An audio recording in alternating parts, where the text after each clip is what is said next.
The billionaire didn't break when the markets turned against him. He didn't break when $1.2 billion started evaporating in real time. He broke when the woman who had stood beside him from nothing looked him in the eye and chose another man, while the federal agents were freezing every account he owned. In one breath, he lost his fortune. In the next, he lost his marriage. And in that brutal collision of love and leverage, a billion-dollar financial empire that employed thousands began to bleed out.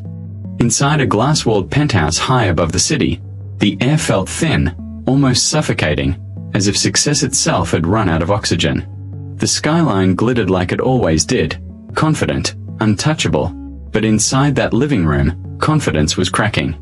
A crystal tumbler slipped from his fingers and exploded against polished stone, the sound sharp enough to slice through denial. She stood just a few steps away, phone trembling in her hand, mascara streaking down a face that had once been splashed across charity magazines as the symbol of power and grace. Between them hung a silence heavier than any market crash. Security cameras would later replay the moment over and over, a billionaire frozen in disbelief, a wife caught between guilt and defiance, a message on a screen that turned suspicion into certainty. Outside, traffic flowed. Restaurants buzzed. Investors refreshed stock apps without knowing that retirement accounts were about to be crushed by the fallout of something far more personal than numbers. Because what shattered that night wasn't just glass, it was trust. And when trust fractures at the top, the shockwave travels fast. In less than 15 minutes, panic began to ripple through trading desks. Calls were made. Positions were liquidated. Billions shifted hands. Employees who believed they were working for the next great American success story would wake up to headlines questioning everything. But here's the part that should make you lean closer. The collapse didn't start on a trading floor. It started in a marriage. It started with whispered confessions, late-night loneliness, and a vulnerability that someone else saw as opportunity. How does a man who mastered risk fail to see the one risk sleeping beside him? How does a love story that began in a tiny apartment end in a high-rise battlefield of betrayal? And how did a private affair become the crack that competitors widened until an entire empire caved in? If you think this is just another story about greed on Wall Street, think again. This is about ambition without boundaries, about intimacy weaponized, about how power can make you untouchable in public and dangerously exposed in private. Because to understand how billions vanished and why prosecutors would soon circle like sharks, you have to go back to the beginning, before the penthouse, before the headlines, before the betrayal, back to when it was just two people chasing a dream and believing love could survive success. Before we dive deeper into how one affair could bring down a financial kingdom, take a moment to like this video, subscribe to the channel, and share your thoughts in the comments below, because stories like this remind us that power without integrity is a ticking time bomb. 10 years earlier, in 2012, Adrian Cole was not yet a billionaire. He was a brilliant, obsessive, hungry hedge fund analyst working 80-hour weeks in Manhattan, sleeping on his office couch more nights than he admitted.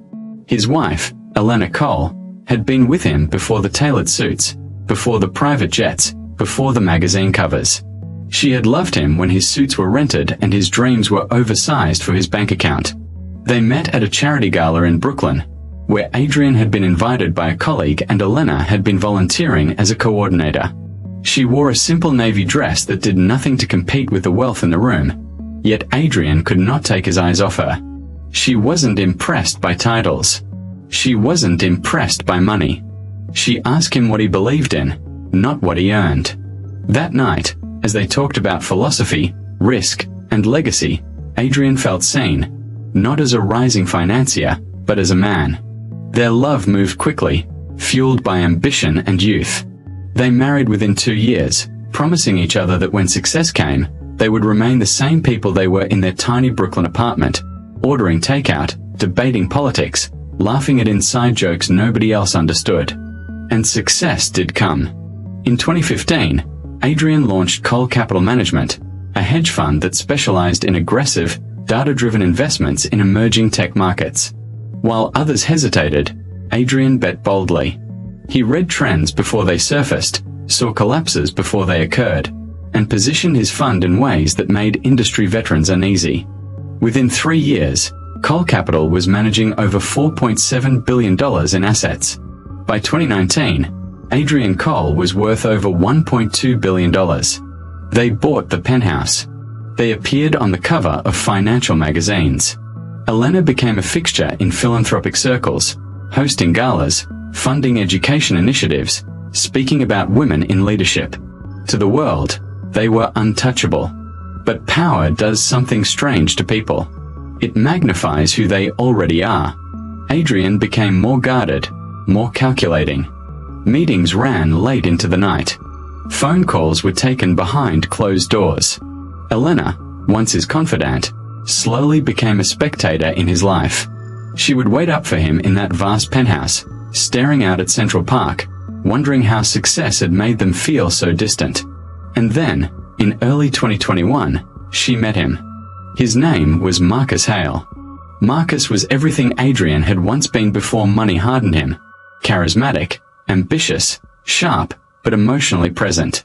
He was a venture capitalist newly partnered with Cole Capital on a series of tech acquisitions. He attended strategy dinners, charity events, private investor retreats. He listened when Elena spoke. He laughed at her jokes. He remembered small details: her favorite author, her fear of flying, the way she preferred tea over coffee at night. What began as conversation became emotional reliance. What became emotional reliance turned into secret lunches. Those lunches became hotel room meetings far from the Upper East Side. The affair did not start with lust. It started with loneliness. Elena told herself it was harmless at first, that she deserved to feel seen again, that Adrian had buried himself in spreadsheets and algorithms long ago. Marcus, too, convinced himself that love was complicated, that billionaires did not feel pain like ordinary men. But secrets have weight. And when secrets involve power, they become explosives. Meanwhile, inside Cole Capital, something darker was brewing. Adrian had taken increasingly aggressive positions in volatile markets, leveraging billions on projections that required flawless timing. His investors trusted him blindly, believing in his genius. What they did not know was that Adrian's judgment had begun to slip. Sleep deprivation, stress, subtle emotional isolation. He was no longer consulting Elena about major decisions. He was making them alone. One particular investment, an all-in bet on a controversial biotech startup, would later be described as the gamble that broke the empire. It tied up nearly 40% of the fund's liquid capital. If it succeeded, Cole Capital would double in valuation. If it failed, the ripple effect would be catastrophic. And then came October 14th. Earlier that evening, Adrian had returned from a closed-door board meeting earlier than expected. The biotech deal was under federal investigation. Regulators were circling. The stock had begun to plummet after rumors of falsified clinical trial data. Billions were evaporating by the hour. He entered the penthouse at 11:32 p.m., soaked from rain, mind racing. He called out Elena's name. No response. He walked toward the living room and saw her phone vibrating on the marble table. A message flashed across the screen. "I can't keep hiding. He deserves to know. Marcus." Adrian did not need context. His mind assembled the truth in seconds. When Elena stepped out of the bedroom, still holding another phone, burner, perhaps, though she would later deny it, the air between them felt electrically charged. Words were exchanged. Accusations. Confessions. And then, in a moment that security cameras captured without sound, Adrian staggered backward as if struck by something invisible. At 11:47 p.m., his world fractured. The betrayal collided with financial disaster at the exact same moment. The fund's emergency alerts began flooding his device. Margin calls, liquidation triggers, investor withdrawals. In less than 20 minutes, what he had built over a decade began unraveling in real time. Elena tried to speak, but he raised a hand, not in violence, but in disbelief. The man who had calculated risk for a living had failed to calculate the one variable he never thought to hedge against: the emotional collapse of his own home. Outside, rain intensified. Inside, silence swallowed the room. By morning, rumors had leaked. By afternoon, investors panicked. Within 48 hours, Cole Capital's flagship fund was down 63%. Lawsuits began filing in federal court. Financial news outlets ran headlines questioning Adrian's judgment, his transparency, his leadership stability. And Marcus? Marcus quietly withdrew his firm's capital hours before the full crash. The question that would haunt investigators, and the public, was this: had the affair simply been a romantic betrayal, or had it been something far more calculated? Did Marcus know about the biotech risk? Did Elena? Was this love, or corporate espionage disguised as intimacy? As you reflect on that question, I want you to pause and let me know in the comments what you think. Was this purely emotional, or was it strategic? And if stories that uncover the hidden cracks beneath power fascinate you, make sure you subscribe so you don't miss what happens next. Because what the public didn't know, what was buried deep inside encrypted emails and offshore accounts, would soon suggest that the affair may have been the least shocking part of this entire collapse. And when federal investigators began tracing the money, they found something that made that scream at 11:47 p.m. seem small compared to what was coming. When federal investigators began tracing the money, what they uncovered did not look like a simple case of market miscalculation or even a reckless billionaire spiraling under pressure. It looked organized, precise, and disturbingly intentional, as though someone had studied Cole Capital from the inside and understood exactly which pillar to weaken so that the entire structure would fold in on itself without warning. Within days of the crash, subpoenas were issued. Emails were seized. Trading logs were dissected line by line. And buried within thousands of encrypted communications, forensic analysts found a pattern that made seasoned regulators exchange uneasy glances across sterile conference tables. Marcus Hale's firm had quietly reduced exposure to the biotech investment 2 weeks before public rumors began to surface, citing portfolio realignment, while simultaneously increasing short positions through offshore intermediaries that would profit massively if Cole Capital's valuation collapsed. It was legal in structure. Ethical? That was another question entirely. But the real shock came when a digital forensics team recovered deleted messages between Marcus and an unknown encrypted contact, messages referencing her access, timing, and board psychology. The word "her" appeared 17 times. Elena. At first glance, nothing directly implicated her in financial wrongdoing, yet the language suggested proximity to information that only a spouse with intimate access could overhear. Late-night conversations, tense phone calls, strategic anxieties Adrian had voiced in private moments of exhaustion. Moments he believed were sacred. Meanwhile, Adrian sat alone in a glass-walled conference room at a law firm downtown, watching analysts map the implosion of his empire on projection screens as if they were dissecting a corpse. His legal counsel spoke in measured tones about damage control, asset protection, reputational salvage. But Adrian heard none of it clearly. His mind replayed one image over and over: Elena standing near the window, tears in her eyes, saying she never stopped loving him. Love. What kind of love coincides with financial annihilation? The press moved fast. Headlines framed it as poetic tragedy: billionaire betrayed at the top, love, leverage, and lies on Wall Street. Financial talk shows debated whether emotional instability had clouded Adrian's decision-making. Commentators speculated about stress fractures in elite marriages. Social media was ruthless. Memes surfaced. Conspiracy theories spread. Every whispered detail fed a public hungry for spectacle. But behind the spectacle was something more devastating. Thousands of employees at Cole Capital whose bonuses evaporated overnight. Retirement funds tied to the flagship portfolio now slashed in half.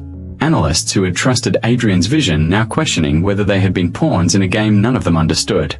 Elena, for her part, retreated from public view. Paparazzi camped outside the penthouse. Her foundation's board issued a neutral statement. Friends stopped calling. Invitations disappeared. In the quiet of her private suite, she confronted a reality she had never imagined. That loneliness had led her into an affair, but the affair might have triggered consequences far beyond a broken marriage. Marcus attempted to control the narrative. He went on financial television, calmly discussing market volatility and risk management. presenting himself as a disciplined investor who simply acted prudently amid uncertainty. His composure was almost surgical. If guilt existed, it never cracked his expression. Yet investigators were not satisfied with surface optics. They traced IP addresses linked to the offshore shorts. They analyzed call logs. They compared timestamps between board meetings at Coal Capital and trading adjustments at Marcus's firm. A pattern emerged that was too synchronized to ignore. Information appeared to move from Adrian's inner circle to Marcus's execution channels with unsettling efficiency. And still, there was no smoking gun. During a closed-door deposition, Adrian was asked a question that cut deeper than any financial inquiry. Did your wife have access to confidential strategic discussions? He hesitated. Not because he feared legal consequences, but because answering truthfully meant admitting that the one person he trusted without contracts, without NDAs, without legal walls, may have been the very breach through which his empire bled out. Yes, he said quietly. That single word shifted the trajectory of the investigation. As weeks passed, Adrian's net worth plummeted on paper. Properties were leveraged. Assets were frozen. Investors filed civil suits alleging negligence, failure of fiduciary duty, emotional impairment affecting judgment. The empire that once symbolized aggressive brilliance now stood as a cautionary tale about concentration risk, both financial and emotional. Inside the penthouse, the silence between Adrian and Elena became suffocating. They moved around each other like strangers inhabiting the same museum of their former life. One evening, unable to bear the tension, Adrian finally asked the question that had been rotting inside him. Did you tell him anything about the biotech position? Elena's face went pale, not with guilt, but with the dawning horror of possibility. She replayed conversations in her mind, casual remarks about stress, about regulatory scrutiny, about Adrian being all in on a single breakthrough. Had she revealed specifics? She couldn't remember exact wording. She had never seen spreadsheets. She had never logged into fund accounts. But she had listened. She had comforted. She had vented. I didn't think it mattered, she whispered. And in that sentence lay the most dangerous vulnerability of all, underestimating the value of information. Marcus, sensing the tightening investigation, made a calculated move. He offered to cooperate with regulators, presenting curated documentation that framed his trading shifts as independent analysis rather than insider leverage. He emphasized market signals, public chatter, algorithmic triggers. It was a masterclass in plausible deniability. Yet behind the scenes, one junior analyst at his firm began to panic. The analyst had processed several of the offshore transactions and noticed something troubling. Trade approvals timestamped minutes after private social events where Marcus and Elena had been present with Adrian. The analyst saved copies of internal memos, unsure whether he was witnessing brilliance or crime. This is where the story turns darker. Because what began as an affair fueled by emotional neglect now teetered on the edge of federal prosecution. And as investigators dug deeper into encrypted financial pathways, they uncovered a shell corporation registered in the Cayman Islands that had funneled significant profits directly into a trust bearing initials that matched Elena's maiden name. The transfer amount? $48.6 million. The timing? 3 days after the first major drop in Coal Capital's biotech position. When confronted with the discovery, Elena broke down, not in calculated performance, but in genuine shock. She claimed ignorance of the trust's existence. She insisted she had never authorized such transfers. Yet documents showed digital signatures tied to a device registered in the penthouse. Adrian felt something inside him harden beyond repair. Betrayal was one thing. Financial ruin was another. But the possibility that love had been weaponized against him, that intimacy had been converted into leverage, was a wound no balance sheet could quantify. If you've made it this far into the story, take a moment to reflect on how fragile power truly is, and consider liking the video or subscribing to the channel so you don't miss how this unravels further. Because what happens next forces everyone involved to confront a truth none of them were prepared to face. Federal prosecutors began drafting potential charges: conspiracy, insider trading, wire fraud. Marcus publicly maintained innocence. Elena's legal team argued coercion, manipulation, emotional exploitation. Adrian, once the architect of calculated risk, now found himself a variable in a system he could not control. But the most shocking revelation was still hidden. Because when the junior analyst finally stepped forward with the internal memos he had saved, he didn't just expose suspicious timing, he exposed a private meeting that had taken place months before the crash, a meeting where Marcus had allegedly said something chilling. Empires don't fall from the outside. You just find the crack inside and widen it. And according to calendar records, Elena had been present that night. The meeting took place on June 3rd, in a private dining room at an exclusive members-only club, the kind of place where conversations dissolve into velvet walls and NDAs are implied without being spoken. It had been billed as a casual investor dinner, one of many gatherings where ideas flowed over aged wine and strategic alliances were born in low-lit corners. But when the junior analyst handed over the internal calendar sync and seating layout, investigators realized it had not been casual at all. It had been deliberate. Marcus had arrived early. Adrian came 20 minutes late, delayed by a call with regulatory counsel. Elena had been there from the beginning, seated beside Marcus. According to a staff member later interviewed, Marcus had leaned toward her several times during the evening, speaking in a tone too soft to overhear, yet intense enough to notice. The staff member remembered Elena laughing nervously at something he said, glancing occasionally toward the entrance as if anticipating Adrian's arrival. When Adrian finally joined the table, the conversation shifted to market volatility, biotech disruption, and the psychology of institutional investors. It was during this exchange, the junior analyst claimed, that Marcus made the statement he would later remember with chilling clarity. Empires don't fall from the outside. You just find the crack inside and widen it. At the time, it sounded philosophical, almost poetic. A metaphor about competitive advantage. A lesson in strategic positioning. Adrian had even nodded, interpreting it as commentary on market weaknesses. Elena, according to the analyst's recollection, had gone unusually quiet. Months later, with billions lost and marriages fractured, the sentence echoed differently. Investigators reconstructed the weeks that followed that dinner with forensic precision. Phone logs revealed increased contact between Marcus and Elena. Encrypted messaging apps were downloaded onto devices connected to the penthouse Wi-Fi. GPS data showed Elena visiting a co-working office space registered under a subsidiary of Marcus's firm, a visit she initially denied until confronted with timestamp footage. Under mounting pressure, Elena agreed to a second deposition. This time, her composure cracked. She admitted that Marcus had spoken often about timing and psychological thresholds, about how markets were not driven solely by numbers but by confidence, and how confidence, once shaken, created cascades that algorithms could exploit. She insisted she never intended harm. She insisted she believed their conversations were theoretical, intellectual exercises between two ambitious minds. But prosecutors pressed harder. Did you ever discuss your husband's biotech position with Marcus in detail? She hesitated longer this time. I told him Adrian was stressed, she said slowly. I told him the position was large. I told him regulators were asking questions.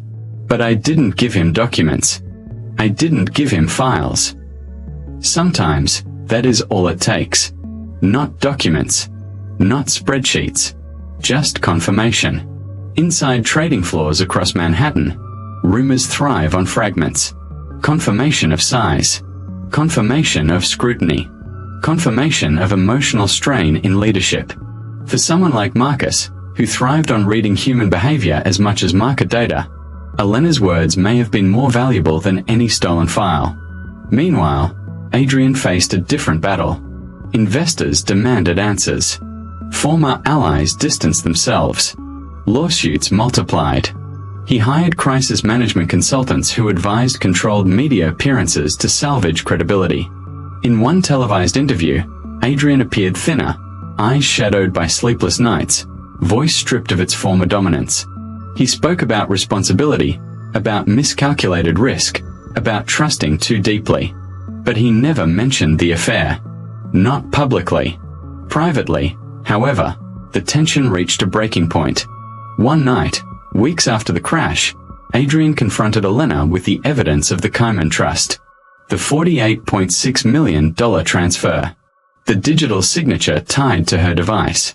She swore she had never authorized it. She insisted Marcus must have orchestrated it without her knowledge, perhaps exploiting shared access when she had once logged into his tablet to order a ride. Adrian wanted to believe her. Despite everything, a part of him clung to the memory of Brooklyn apartments and cheap takeout and promises made before the world grew complicated. But belief requires evidence, and evidence was stacking against her. Then came the moment neither of them expected. The junior analyst, now cooperating fully with federal authorities, revealed the existence of a recorded voice memo stored in a secure cloud folder belonging to Marcus. It had been captured accidentally during what Marcus believed was a private strategy rehearsal. In the recording, his voice was unmistakable.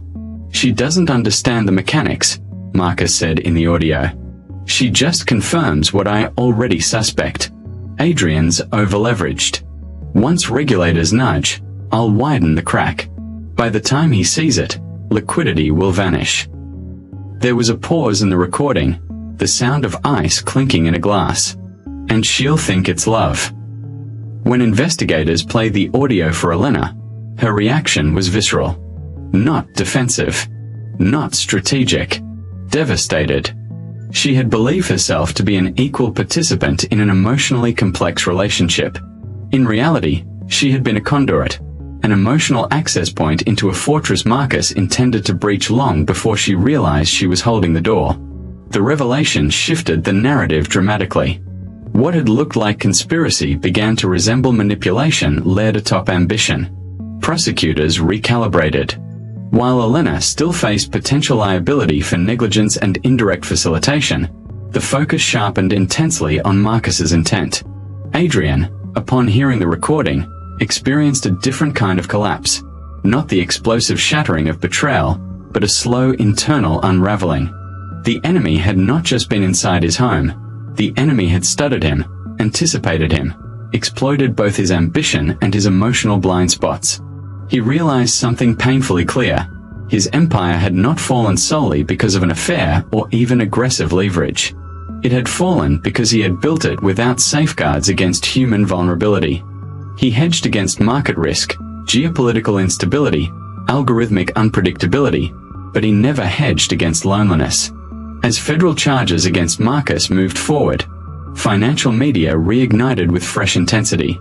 The narrative transformed from scandalous love triangle to calculated financial sabotage. Public sympathy, once scarce for a billionaire, began to shift subtly. Commentators debated emotional manipulation as a strategic tool in corporate warfare. Ethics panels convened. Universities added case studies titled The Coal Collapse.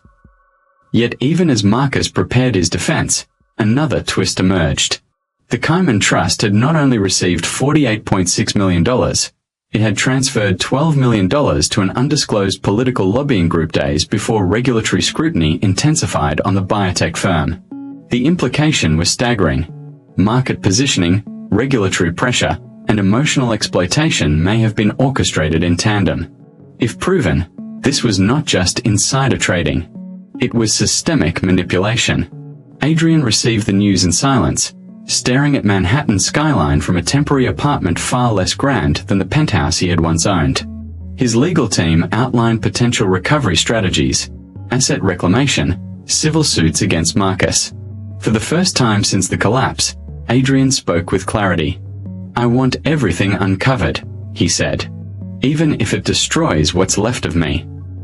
And in that decision lay the final transformation, from empire builder to truth seeker. Elena, stripped of social standing and public admiration, faced her own reckoning.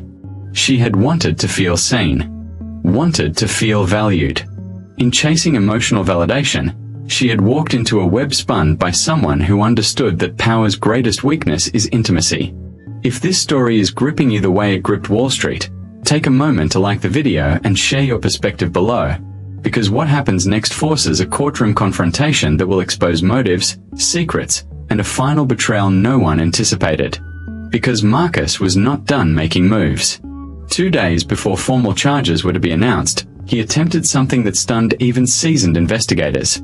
A sealed settlement offer delivered directly to Adrian through private counsel, containing terms that could restore a portion of the lost billions in exchange for silence.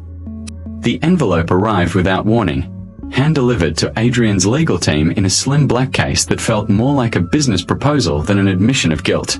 Inside were structured repayment schedules, offshore asset disclosures, and a conditional transfer agreement that would quietly return nearly $620 million to entities linked to Coal Capital's investors. It was not full restitution, but it was enough to stabilize what remained of Adrian's reputation and shield thousands of employees from further devastation. There was only one condition: Adrian would withdraw public cooperation with federal prosecutors, decline to testify regarding private conversations, and sign a confidentiality agreement that permanently sealed the affair's strategic details from becoming part of public record. In other words, Marcus was offering redemption, at a price. Adrian read the document alone in a dimly lit conference room, the city skyline reflecting faintly across the glass table before him. The numbers were staggering. With that settlement, investor confidence might partially return. Lawsuits could settle. Employees might be rehired. His name, though scarred, could survive. But silence would mean something else. Silence would mean accepting that Elena's manipulation, however unintentional, would remain misunderstood. Silence would mean allowing Marcus to avoid full exposure. Silence would mean admitting that the empire's collapse was a tragic accident, rather than a calculated breach widened deliberately. His attorney broke the quiet first. It's pragmatic. You salvage what you can. Trials are unpredictable. Public sympathy is fragile. Pragmatic. Adrian had built his fortune on pragmatism, on calculating probabilities and choosing outcomes with the highest return. But this was no longer a market decision. This was a moral one. That evening, Adrian visited Elena for the first time in weeks without lawyers present. They met in a modest apartment she had moved into after the penthouse was liquidated. The luxury was gone. The chandeliers were replaced with soft, neutral lighting. The marble floors were replaced with hardwood. There was no skyline view, just the distant hum of traffic and the quiet humbling of consequence. He placed the settlement offer on her kitchen table. "He wants this to disappear," Adrian said, voice steady but heavy. Elena scanned the document slowly, her fingers trembling as she reached the clause outlining permanent confidentiality. She understood instantly what it meant. The world would never know the full truth. Marcus would retain a portion of his reputation. The narrative would remain incomplete, and Adrian would carry the burden alone. "You could rebuild," she whispered. "This gives you a chance." Adrian looked at her, not with anger this time, but with something deeper, more complex. Rebuild what? An empire based on silence. There was a long pause, thick with history. For the first time since the collapse, they spoke not as adversaries, but as two people confronting the wreckage of shared choices. "I was lonely," Elena said softly. "But that's not an excuse. I thought I was choosing love. I didn't realize I was being used as leverage." "And I thought I was choosing ambition," Adrian replied. "I didn't realize I was neglecting the one thing that mattered." It was not reconciliation. It was clarity. The following morning, Adrian made his decision. He rejected the settlement. News of the rejection spread quickly through legal circles.